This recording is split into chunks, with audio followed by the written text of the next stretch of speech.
સમાજ, ધર્મ અને રાજનીતિમાં છેલ્લા 15 વર્ષમાં શું બદલાયું? કદાચ એક ઘટના પૂરતી છે 15 વર્ષનું એ ટ્રાન્ઝિશન આપણો બદલાવ સમજવા માટે. વિક્રમ ઠાકોર સાથે જોડાયેલી આ વાત છે. નમસ્કાર, આપની સાથે હું દેવાંશી.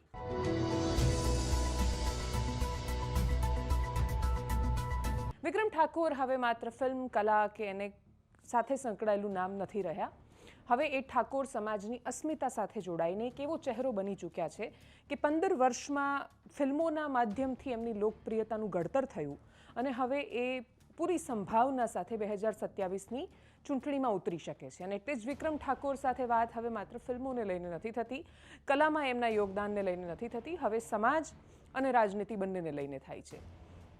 એમની ખૂબ જૂની ફિલ્મ હતી, લગભગ 15 વર્ષ પહેલાંની એક ફિલ્મ, જેનું નામ હતું પ્રીત જન્મો જન્મની ભૂલાશે નહીં. જે તે સમયની ખૂબ લોકપ્રિય ફિલ્મ.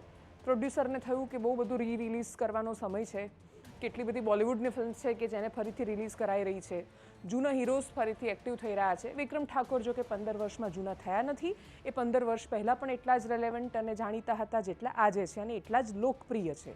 એટલે લાખો માણસો આજે પણ વિક્રમ ઠાકોરનું નામ પડતાની સાથે ફિલ્મ જોવા જાય છે. એક આખો વર્ગ અલગ છે અને એ વર્ગને ન સમજી શકનારો ગુજરાતી ભાષાની ફિલ્મ બનાવવાવાળો નિર્માતા એક અલગ દુનિયામાં છે, વિષય બહુ અલગ છે.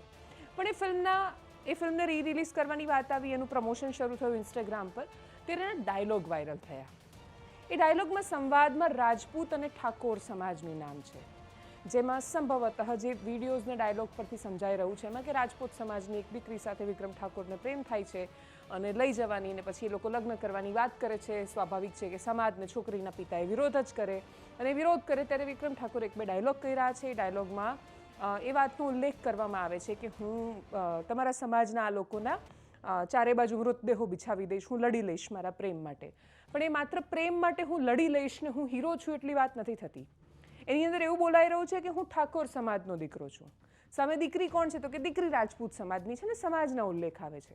15 વર્ષ પહેલાં જ્યારે આ ફિલ્મ આવી ત્યારે ખૂબ ચાલી, બહુ જ જોવાઈ, લાખો માણસોએ જોઈ, કરોડો રૂપિયા પ્રોડ્યુસર કમાયા અને ક્યારેય કશું થયું જ નહીં. એટલે 15 વર્ષ પછી કદાચ બદલાયેલા સમાજની રાજનીતિ અથવા એ જાગી ગયેલો સમાજ અથવા સમાજોની જાગી ગયેલી અસ્મિતા વિશે પ્રોડ્યુસરને અંદાજ નહીં હોય. અને એટલે જ જેવી આ ફિલ્મ રિલીઝ કરવાની વાત થઈ, શરૂ થયો વિવાદ. ક્ષત્રિય સમાજના આગેવાનો પહોંચ્યા, વોટ્સએપ ગ્રુપમાં ચર્ચાઓ શરૂ થઈ, વિડીયો કોલ, ઓડિયો કોલ ને ચારે બાજુથી પ્રોડ્યુસરને મળવાની શરૂ થઈ ધમકીઓ. કન્ક્લુઝન એ વાત પર આવ્યું, પ્રોડ્યુસરે કહ્યું કે વર્ષોથી હું આ ધંધામાં છું, બાપ દાદાના સમયથી. 15 વર્ષ પહેલાં તો કશું નહોતું થયું, અમને ખબર નહોતી કે આવો વિવાદ થશે, જો કે અમે મ્યુટ કરી દેવાના છીએ. એટલે ડાયલોગ ફિલ્મ રિલીઝ થશે પણ એ ડાયલોગ એની અંદર એનો ઉલ્લેખ નહીં આવે. ઉલ્લેખ નહીં આવે ને હટાવી દેવાની વાત કરી છે એટલે વિવાદ આમ પૂરો થઈ ગયો છે. પણ એ 15 વર્ષના બદલાયેલા સમાજનું દ્રશ્ય આપણને બતાવે છે. 15 વર્ષમાં હિન્દુ જાગી ગયો, રાજપૂત જાગી ગયો, ઠાકોર જાગી ગયો, દલિત જાગી ગયો, બ્રહ્મ સમાજ જાગી ગયો, દલિત સમાજ જાગી ગયો, બધા જ સમાજો જાગ્યા. દેશ નથી જાગ્યો. દેશ જાગ્યો હોત તો કદાચ આપણે બીજા એટલા બધા મુદ્દાઓ છે જેના પર એટલી બધી એકતા જોવા મળતી આપણને કે આપણને થતું કે આપણા દેશનું સ્વાભિમાન કોઈ ડોનાલ્ડ ટ્રમ્પ બહારથી નહીં હલાવી શકે. એ હલાવવા માટે આપણી અંદરના જાગી ગયેલા સ્વાભિમાનો પૂરતા છે. જોઈએ એ ચર્ચાને, જેમાં એ ફિલ્મ પ્રોડ્યુસર કહી રહ્યા છે, ખાતરી આપી રહ્યા છે ને વિવાદ હવે શાંત થવાને આરે છે ને અપેક્ષા રાખીએ કે જે વાતો સંવાદથી પૂરી થતી હોય એ વિવાદ સુધી પહોંચે જ નહીં. સાંભળીએ એમને. ઠાકોર અને રાજપૂત વચ્ચે વૈમનસ્ય ઊભું કરે, દુશ્મનવાદ ને વેરઝેર ઊભા કરે એવી આ પિક્ચર રિલીઝ થવું જોઈએ નહીં. કોઈ પણ ભોગે આ ફિલ્મ અટકવી જોઈએ, તો ક્ષત્રિય સમાજના અંદર ભાગલા પડી જશે. અને વિક્રમ ઠાકોર સાહેબની વિનંતી કરું છું કે ભાઈ આ બંધ કરો, અંદર લડવાનું. 66 ધારાસભ્યો હતા, એમાંથી 25 થઈ ગયા છો. મહેરબાની કરીને ઠાકોર અને રાજપૂતની અંદર લડાવવાનું બંધ કરો અને આ પિક્ચર કોઈ પણ ભોગે રિલીઝ થવી જોઈએ નહીં. ડોક્ટર કલ્યાણસિંહ ચંપાવત. હરેશભાઈ. હેલો, હરેશભાઈ બોલો છો? હાજી બોલું છું. બરોડાથી. હા બોલો. હું ભાવનગર તળાજાથી સુરપાલસિંહ બોલું છું, કરણી પેના પ્રમુખ. હવે જે વિડીયો જોયો એમાં એવી ચર્ચા થાય છે કે અવાજ તમે મ્યુટ કરી નાખવાનો છો, એટલે ખરેખર શું છે આ બધું? ના, એમાં આ પિક્ચર તો છે ને વડીલ, આ પિક્ચર 17 વર્ષ જૂનું હતું, સમજો. હા બરાબર.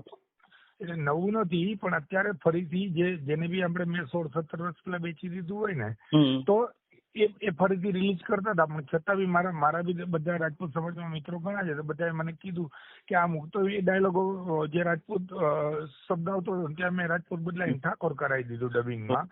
બરાબર. એટલે એ લોકોને મેં રિક્વેસ્ટ કરી કે આપણે મારે, કારણ કે હું આટલા વર્ષોથી ફિલ્મ લાઈનમાં જો ને, હું કોઈની જોડે મારા માટે રાજપૂત સમાજમાં મારા બધા દુનિયાભરના મિત્રો છે, રાજકોટ ને લીંબોમાં બધે, એટલે હું કોઈ દુઃખ થાય એવું કાર્ય જીવનમાં કર્યું નથી, કરીશ બી નહીં. ના બરાબર છે, પણ અત્યારે તો એ મ્યુટ કરી નાખશે એ લોકો. ન કરે તો અમારે કોનો કોન્ટેક્ટ કરવાનો? ના ઈ સિનેમામાં રિલીઝ થશે ને, આ તો થિયેટરમાં ફરી રિલીઝ થવાની હતી ને, એમાં મ્યુટ થઈ જશે.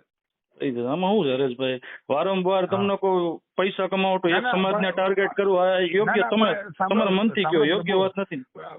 પ્રભુ, અમે કોઈ દિવસ કોઈ સમાજને ટાર્ગેટ કરે? મારો તો બાપ દાદાનો ધંધો છે. તમારા ફાધર ને બી ઓળખો, ગોવિંદભાઈ પટેલ, હેતુલક્ષી ફિલ્મો બનાવી, દેશ રે જોયા, દાદા પરદેશ. અમે લોકો જીવનમાં એવું કર્યું ને, પણ આમાં જે ટાઈમે રાઇટરે લખ્યું એક બે એમાં બી રાજપૂતોની આનબાન શાન જોરદાર બતાવી છે, સારું જ બતાવ્યું. આ પિક્ચર સિલ્વર જ્યુબિલી તમે સારું ન બતાવો કઈ નહીં, પણ ખરાબ ન બતાવો. ના એટલે એવું નહીં થાય, ડોન્ટ વરી. હું તમને, એટલે એ મારી ગેરંટી, તમે ગમે ત્યારે મને ફોન કરી શકો છો. એટલે બધું એ છે ને 2 દિવસમાં. એટલું હરેશભાઈ, એટલું તમે કરજો ને, આભાર તમારો.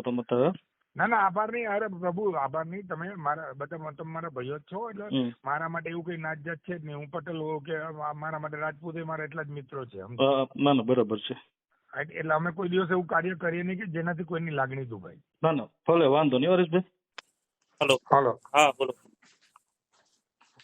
એ તમે ફોન તમને એટલે કર્યો, મેં કીધું પેલું મેસેજ મૂકો, ખાલી બધા ખાલી ફોન કરીને ડિસ્ટર્બ ના કરે, ખાલી વાત થઈ ગઈ ને પછી મેસેજ કરી દીધો છે ગ્રુપમાં મેં. હજુ થોડી ચર્ચા ચાલે છે, પણ નહીં આવે ફોન.